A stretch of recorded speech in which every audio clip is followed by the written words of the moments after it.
Thanks for tuning in. I'm Ben Goodrich, and I'm going to be talking today about how to do Bayesian inference without probability density functions. By way of introduction, I'm an employee of Columbia, which has been developing STAN under research grants for many years. I also use STAN outside of Columbia, which according to Columbia's policy creates the appearance of a conflict of interest. So if you have any issues with that, you should smash your laptop now.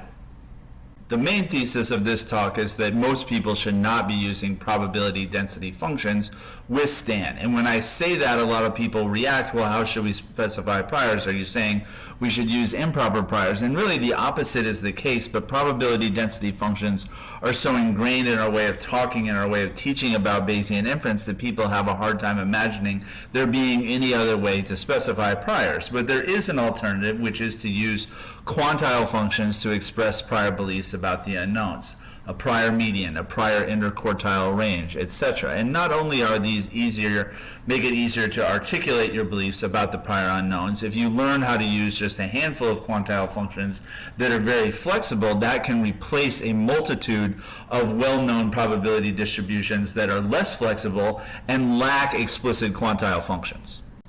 Many people say that one of the advantages of the Bayesian approach is that it's so intuitive, but really that's only the case if the unknowns are defined on discrete spaces, in which case, yeah, you could probably teach this to undergrads because it really only involves arithmetic.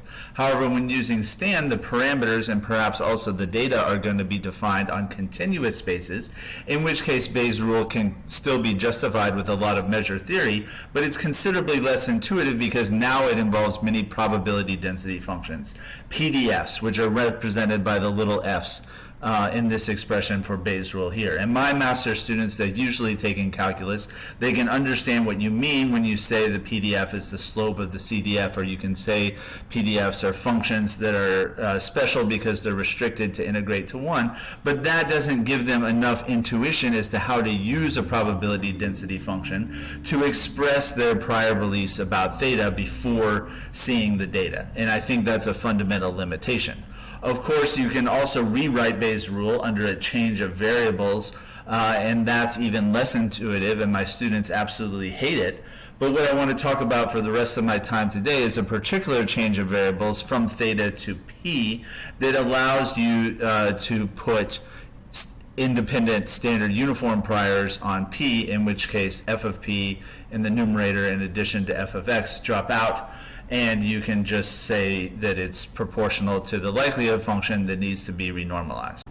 In contrast, my students are a lot more comfortable talking about realizations of random variables that have been drawn from a probability distribution. And one of the algorithms I like to use before I get into MCMC and STAN is prior predictive matching. And this goes as follows. You draw your parameters theta from some prior distribution, say a beta distribution with shape parameter A and B, and you use that realization of theta to draw a realization of the data, let's say from a binomial distribution, and you keep your realization of theta if and only if your realization from the prior predictive distribution exactly matches the observed data x. And you can show that the proportion of draws that are accepted converges to the probability of observing x, which is the denominator of Bayes' rule, and that the draws that you keep are distributed according to the correct posterior distribution, which in this case we know is a beta distribution due to the conjugacy of the beta prior and the binomial likelihood.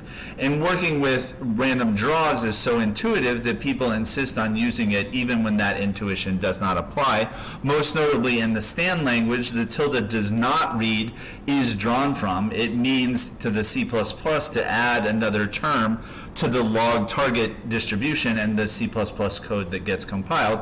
But this is one of the enduring things that creates a lot of confusion on discourse because people are not that comfortable dealing with probability density functions. But a more fundamental issue is that the most common probability distributions are not that useful for specifying prior beliefs about unknowns. First, there's way too many of them, and those of you who've taught Bayesian inference know how paralyzing it is for students to have to even choose among 5 probability distributions, much less 100 for specifying their priors. But none of the probability distributions that they can read about on Wikipedia were originally intended to be used as priors. They were mostly derived in order to describe the distribution of data under a data generating process or the distribution of a statistic across data sets that have been randomly sampled from a population.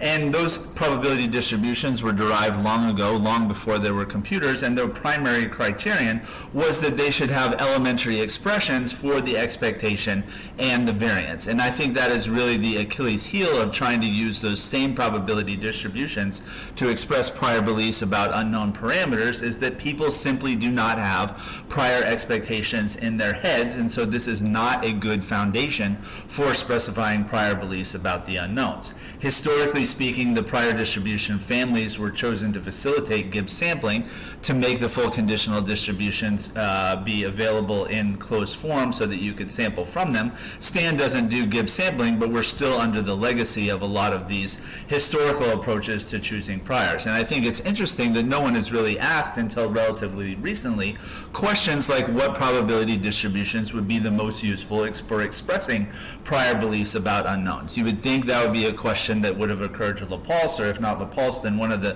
20th century Bayesians would have tackled it, but really that isn't the case, and it's something that I want to address. So as an example, we can take the beta prior that I was referring to before, which doesn't have an elementary PDF, but has elementary expressions for the expectation and the variance that you can invert to get expressions for the shape parameters A and B.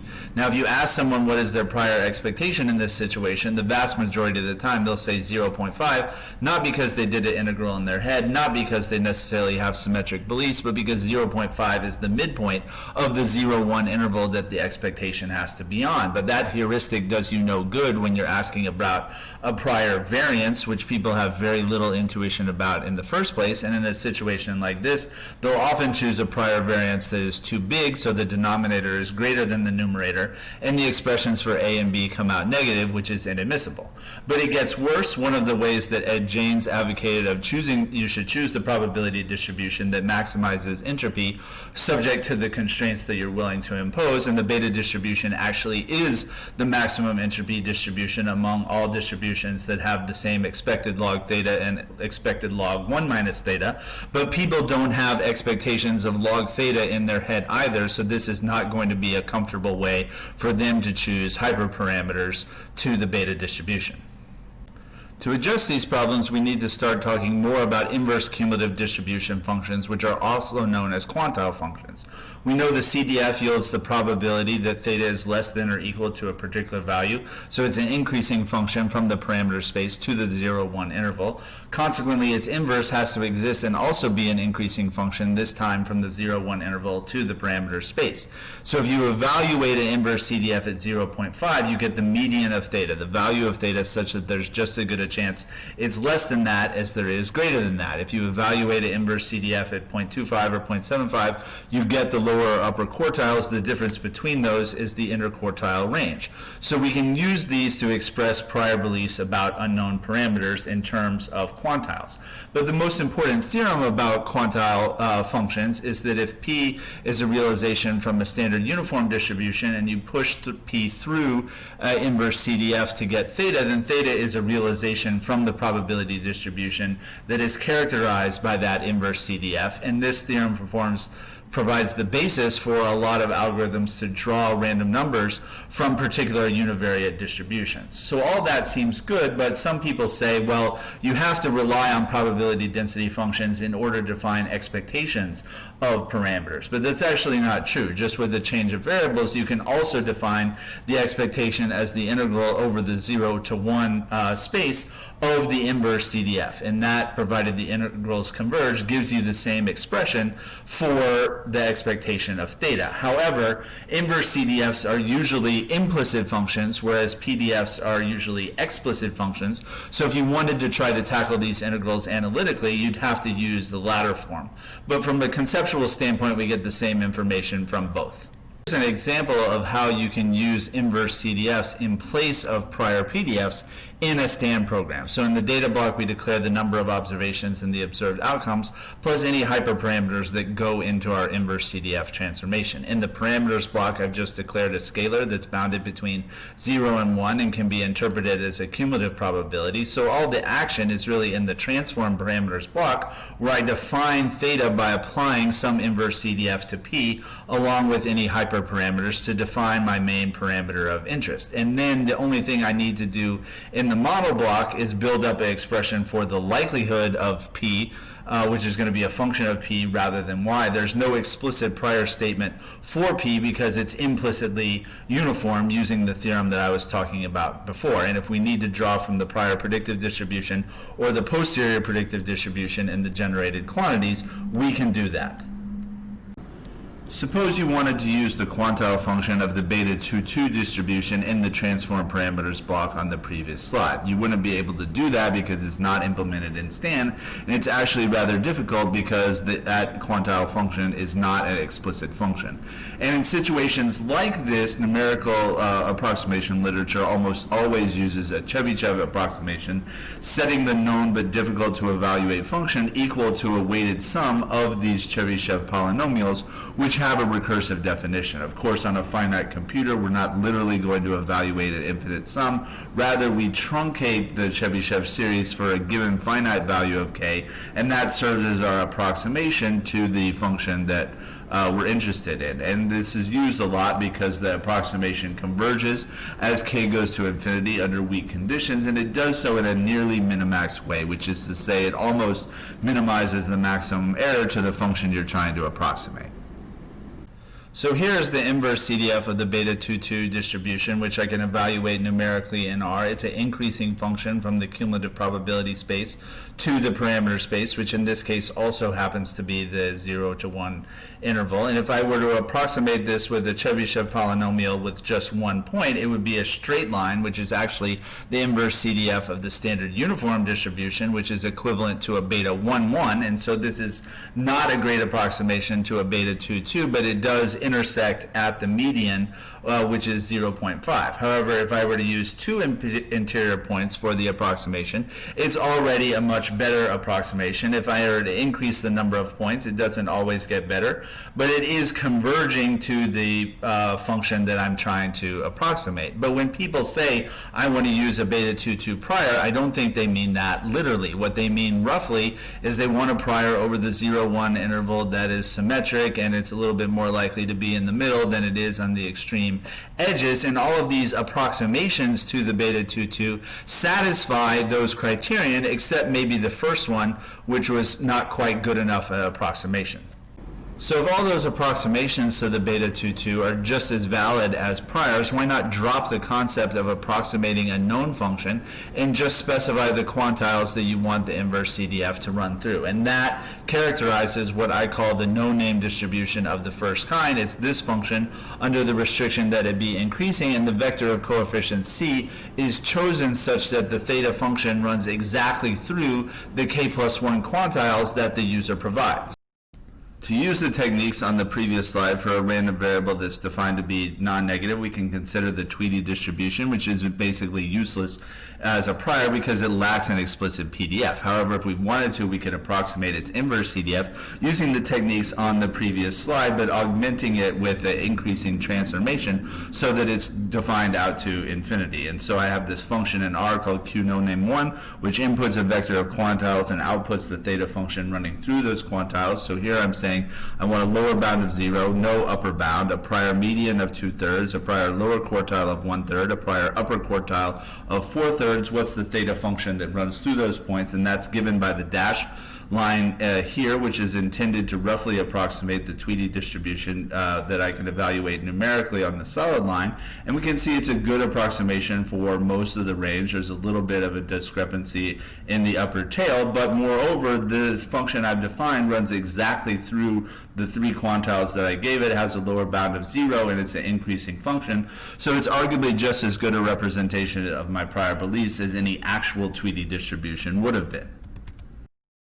We could do something similar for the standard stable distribution, which is notoriously difficult to work with because it doesn't have an explicit PDF, but if we wanted to, we could approximate its inverse CDF using the techniques I've been talking about with a slightly different transformation. So this is defined over the entire real number line. And if I call my function, I actually get an error message back in this case, but a reasonably informative one, saying the quantile function that I tried to define is actually decreasing at these 2 points, and suggesting in order to overcome that problem, I need to increase the the number of quantiles that I supply, particularly in the problematic regions. And so if I add a 10% quantile and 90% quantile that are negative 1.75 and 2 respectively, now there's no error message. It's a strictly increasing function that's slightly positively skewed and very heavy-tailed. And we can see on the next slide how well it corresponds to a stable distribution for most of the range of the horizontal axis. There's a little bit of a discrepancy over here, but it runs exactly through the quantiles I gave it.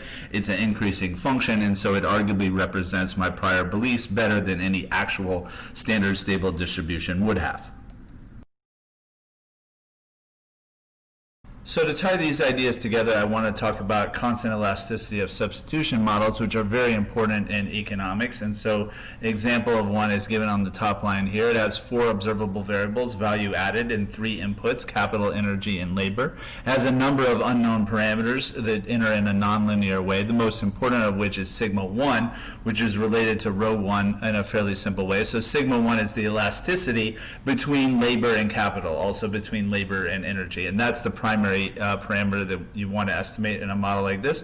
There's other parameters that are not that important, so I'm not going to talk about them today. So you take the logarithm of this, assume Gaussian error. You can try to estimate this model with Stan, but you need informative priors on all the parameters if you want to avoid the divergent transition warning. And this model is so important in econometrics that the sigma 1 parameter has been estimated literally thousands of times in the literature, and a survey paper came out last year that depicted this histogram of the estimates and some analysis of it. So you might ask yourself, okay, what prior distribution can I come up with that is consistent with the literature?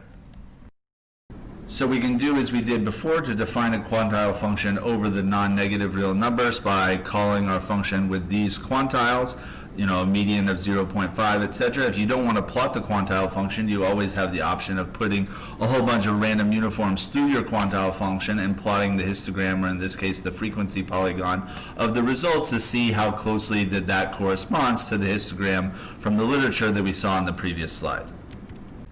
So here's my Stan program. I pound include my functions that define this inverse CDF. In the data block, I declare the number of observations and vectors for the logarithms of each of the observed variables, and then I declare the depths and the corresponding quantiles for the unknown parameters in the model. I usually use 5 quantiles to define them, but just to show that there's no restriction, that they all have to be the same, for the log gamma parameter, I use 6 quantiles. In the parameters block, it's super boring. It's just a vector of 8 values that are constrained between 0 and 1. All the action is really in the transform parameter block, where I go through each of those 8 cumulative probabilities, apply the inverse CDF that is consistent with the prior information that I give it, to define each of the substantive parameters in the model, which are then ready to go in the model block, where I have a whole bunch of local variables in order to build up an expression for the conditional expectation of the outcome, which is a little hard to read because I had to use log sub x logic in order to give it enough numerical stability. But the important point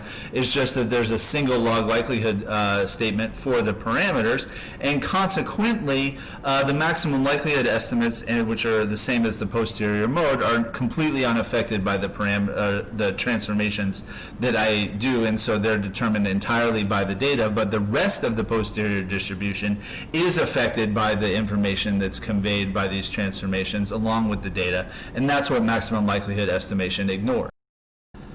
This example comes from the vignette of the MIC Econ CES package, so I can prepare the data and then pass it to Stan, call optimizing to get maximum likelihood estimates.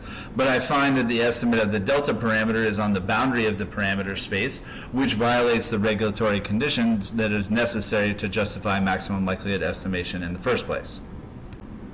In contrast, if we use MCMC with Stan to draw from the posterior distribution of the parameters, everything basically comes out fine. You get a good effective sample size and convergence. Estimates that are uncertain, because I only conditioned on 18 data points, but that's legitimate uncertainty.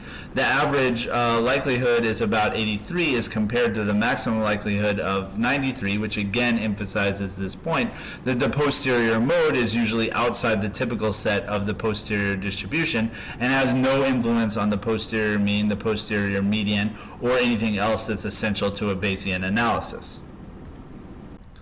So in conclusion, unless your audience consists entirely of stat graduate students, they're unlikely to be equipped to understand prior density functions. But quantile functions give us an easier entry point to expressing prior beliefs about these unknown parameters that allow us to avoid prior PDFs entirely by utilizing the logic of random number generators that apply an inverse CDF transformation to a standard uniform random variate in order to get a realization from the intended distribution. Now, in order to make this work, we need to get the famous distributions, inverse CDFs, into Stan. Many of them are in Boost already, but they're implicit functions, and so you have to solve them numerically, which can be slow and not necessarily that numerically accurate.